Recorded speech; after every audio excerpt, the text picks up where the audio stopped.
తండ్రులో తల్లులో. మన బిడ్డలకు మనం కాకపోతే ఎవరండి మోడల్స్గా జీవించగలిగింది?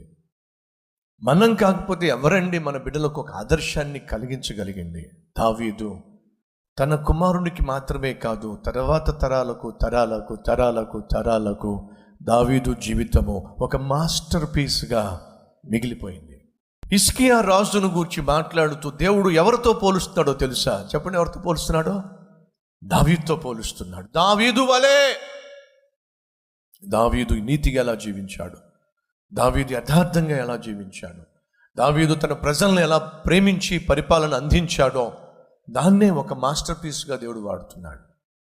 హిజ్కియా కాలం వచ్చేసరికి హిజ్కియాను గూర్చి ఏమంటున్నాడో చూద్దాం రండి. రాజుల గ్రంథము 18వ అధ్యాయము 3వ వచనం. తన పితరుడైన దావీదు చేసినట్లు అతడు యెహోవా దృష్టికి పూర్ణముగా నీతిని అనుసరించెను.